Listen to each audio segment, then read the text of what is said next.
अस्सलाम वालेकुम। प्रोग्राम से सिजाइचा में खुश आमदीद। मैं हूं शफकत अली और हमारे साथ मौजूद हैं एस्ट्रोलॉजर मलक महबूब साहब। आज की इस वीडियो में बात करेंगे ईरान और इसराइल जंग। ये जंग कब तक चलेगी और क्या ये पूरे खित्ते को अपनी लपेट में ले सकती है। थर्ड वर्ल्ड वॉर की बातें भी चल रही हैं। और क्या ईरान ने न्यूक्लियर टेक्नोलॉजी, न्यूक्लियर हथियार हासिल कर लिए और खित्ते में एक और न्यूक्लियर जंग छिड़ने का भी खदशा जाहिर किया जा रहा है। इस वक्त पूरी दुनिया का और खासतौर पर मशरिक वुस्ता का जायचा क्या बता रहा है, ये जानते हैं मलक महबूब साहब से। और सबसे अहम तरीन सवाल, इस पूरी लड़ाई में, पूरी जंग में पाकिस्तान कहाँ खड़ा नजर आ रहा है।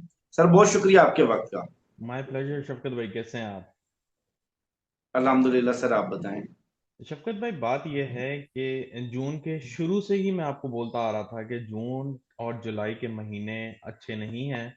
और इसमें बहुत पूरी दुनिया जो है, ऑलमोस्ट एवरीवेयर एक क्योस का माहौल होगा, चाहे वो अमेरिका हो, यूरोप हो, पाकिस्तान हो, इंडिया हो, एशिया हो। आप देख रहे हैं कि पूरी दुनिया में कुछ ना कुछ मसले चल रहे हैं।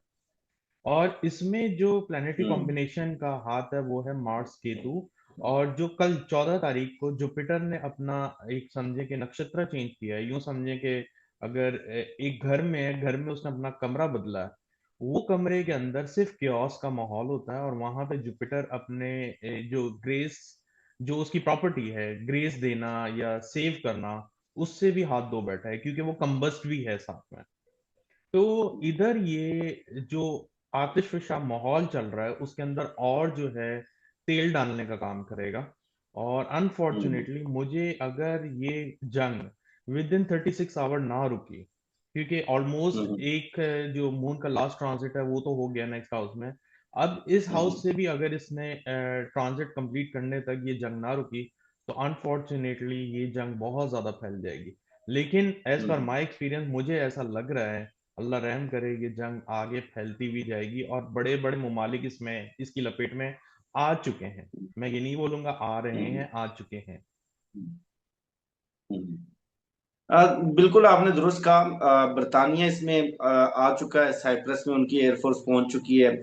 और इसी तरह यूएसए भी बाकायदा तौर पर तो अभी ऐलान नहीं किया, लेकिन प्रैक्टिकली देखें तो यूएस भी हेल्प आउट कर रहा है। यूएस एयरफोर्स भी इस लड़ाई में आ चुकी है। इसी तरह उर्दन है, इसी तरह सीरिया, इराक।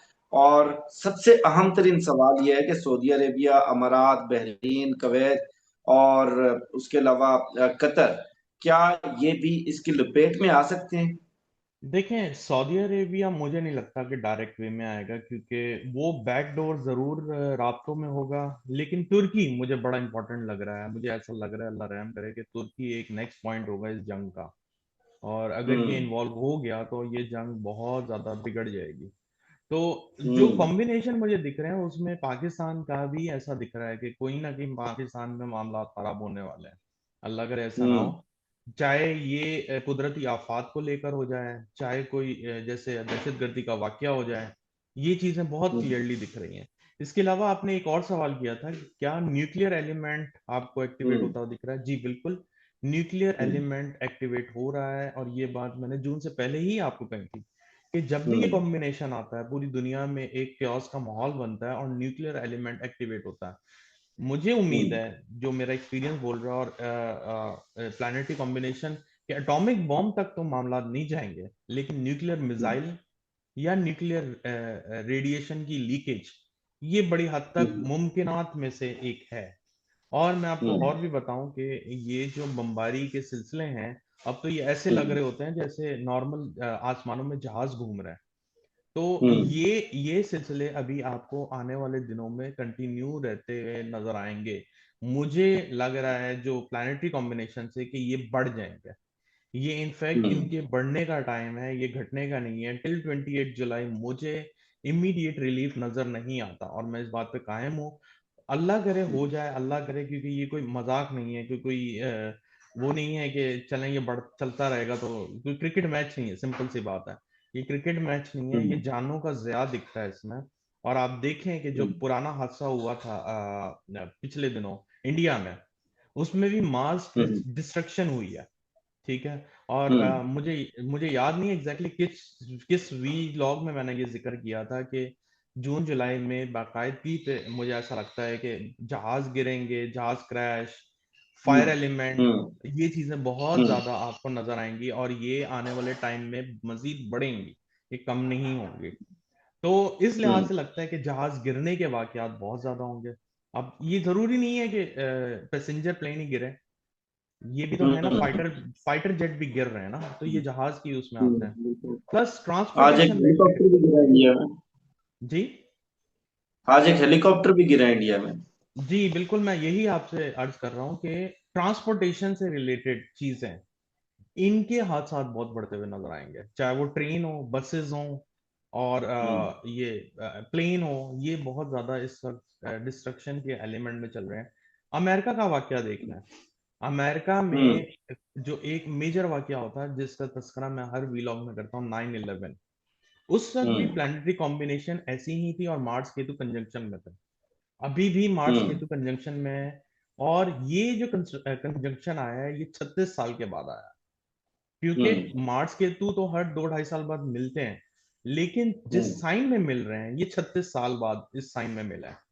अब अल्लाह हम्म। रहम करे, जो मुझे लग रहा है कि ये एक नया चेंज आएगा दुनिया में, वर्ल्ड ऑर्डर चेंज होने वाला है। बड़े बड़े जो लोग हैं, जो हायर पोजीशन पे, हायर ऑफिशियल, इनकी डेथ बहुत हम्म। ज्यादा नजर आती है और हुई भी है। मेरे ख्याल से इंडिया में जहाज गिरा है उसमें भी हुआ है, ईरान में भी बड़े ऑफिशियल गिरे हैं, और आने वाले दिनों में भी हम्म। मुझे लगता है कि ये बहुत ज्यादा क्लियर दिख रहा है। तो इन हम्म। शॉर्ट कहना जाए कि, और आपके मैंने वीलॉग में भी कहा था कि ये टाइम सही नहीं है पाकिस्तान में तहरीक स्टार्ट करने का, अगर आपको याद हो। हम्म। और उसकी वजह बिल्कुल वजूहत दुरुस्त। में एक वजह यही थी कि ये क्योस का जो माहौल बनेगा और कुदरती आफात का सिलसिला चलेगा, तो ये तहरीक जो है, मुझे समझे कि मतलब अपना रिजल्ट अचीव करते हुए नजर नहीं आ रही। हम्म।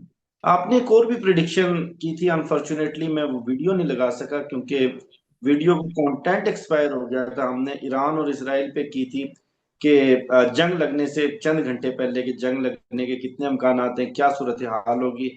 आपने उसमें प्रिडिक्शन ये की थी कि इस मर्तबा इसराइल का बहुत नुकसान होने वाला है। जी और जो जंग का पहला रोज था मुझे यकीन नहीं था, मैं भी थोड़ा मायूस हो गया, मैंने वीडियो लगाई नहीं, हालांकि टाइटल लगाकर मैं वीडियो लगा सकता था कि जंग से पहले ये प्रिडिक्शन थी। और एग्जैक्टली ईरान का तो नुकसान हुआ, नाकाबिले तलाफी नुकसान हुआ, लेकिन इसराइल का वाकई ही बहुत मैसिव नुकसान हो चुका है। और अगर ये सूरत हाल जारी रही तो बहुत जल्द इसराइल घुटनों के बल भी आ सकता है। और ईरान को तो अपनी स्ट्रेटेजिक डेप्थ का एडवांटेज है। ये जरा बताइए कि ईरान और इसराइल, इनके हवाले से थोड़ी सी प्रिडिक्शन क्लैरिटी के साथ बताएं कि किसका कितना नुकसान होगा और कौन हावी रहेगा इस जंग में। देखें, आपने, मुझे बिल्कुल अच्छे से याद है, हमने ये की थी इसके ऊपर एक वीलॉग। तो मैंने आपको कहा था कि जुलाई बहुत इंपॉर्टेंट महीना है इसराइल के लिए, और जुलाई जो है हम्म। अपने घुटनों पर आएगा, और जुलाई में मास डिस्ट्रक्शन दिख रही है। अब वो जो टाइम चल हम्म। रहा है, मुझे लगता है कि ईरान इस जंग में हावी हो चुका है, क्योंकि जितना उनका एक जो वो बोलते हैं ना, इनिशियली डिस्ट्रॉय हुआ था और जो उनको नुकसान होना था वो हो चुका है। अब ईरान जो है हम्म। इस जंग के अंदर ऑलरेडी यूं कह सकते हैं कि अपर हैंड पर है, और मुझे नहीं लगता कि इस टाइम पे ईरान को पीछे हटना चाहिए, क्योंकि ये एक ऐसा टाइम है जिसमें कुदरत की बात है। मैंने एक और व्लॉग में भी किसी और साहब से भी बात कर रहा था कि कुदरत का इंतकाम भी हो सकता है, और प्लानिटरी पोजीशन की चालें भी ऐसी ही हैं। तो ये कुदरत का हम्म। इंतकाम भी है, और प्लानिटरी कॉम्बिनेशन भी ये बहुत जाहिर कर रहे हैं कि जो बहुत ताकतवर नेशन है, जैसे इसराइल, वैसे तो हम्म। अगर साइज के हिसाब से या कह सकते हैं कि लोकेशन ऐसे वाइज वो हिसाब इतना से बड़ा नहीं देखेंगे। है। जी बिल्कुल, उस हिसाब से हम्म। इतना बड़ा नहीं है, लेकिन उनके पास जो जदीद असलाह, आम एमिनेशन है, वो अमेरिका की हम्म। तरफ से प्रोवाइडेड है, जिसकी वजह से वो अभी तक खित्ते में है। हम्म। लेकिन अगर आप देखें तो प्लानिटरी कॉम्बिनेशन हमेशा कुछ मेजर टाइम, स्पेशली 18 साल, 36 साल हम्म। और 52 साल के बाद एक मेजर दुनिया में चेंज लेकर आते हैं। और ये वो टाइम है जिसमें जो जो हम्म। बहुत नीचे हद के, मतलब लोअर लेवल के नेशंस हैं, वो ऊपर आएंगे, और जो बहुत टॉप प्रायोरिटी पे जो बड़े बड़े नेशंस हैं वो नीचे जाएंगे। इसमें सुपर पावर तब्दील होने का भी बहुत ज्यादा हम्म। आने वाले टाइम में नजर आता है। तो ये फौरन नहीं होगा, एक दिन में नहीं होगा। लेकिन कहने का मकसद है, अगर ईरान को देखें तो मुझे लग रहा है ईरान इस वक्त अपर हैंड पे है, और आने वाले दिनों में इसराइल भी बहुत नीचे जाता हुआ नजर आएगा, और जो तबाही होगी, मैंने आपको शायद वीलॉग से पहले ही बताई थी, अपने पिछले वीलॉग में, कि उन्होंने ये चीजें एक्सपेक्ट नहीं की थी। और आने वाले दिनों में ये इससे भी ज्यादा खतरनाक लेवल पे जा सकती है अगर ये जंग मजीद 36 घंटे जारी रही, जो कि मुझे लग रहा है प्लानिटरी कॉम्बिनेशन से ये जंग लंबी प्रोलॉन्ग होगी। क्योंकि जो कॉम्बिनेशन है, वो जिस कॉम्बिनेशन में कोई चीज स्टार्ट की जाए, जैसे अक्सर आपने सुना होगा कि यार अच्छे टाइम पे अगर कोई चीज स्टार्ट की जाए तो वो काफी लंबी चलती है, और बुरे टाइम पे उसका नतीजा बुरा होता है। लेकिन इधर वाइस वर्सा है, अगर खुदा ना खास्ता कोई बुरे हालात शुरू हो गए इस टाइम पे, तो ये पूरी दुनिया को भी लपेट में लेंगे और ये लंबे अरसे तक चलेंगे।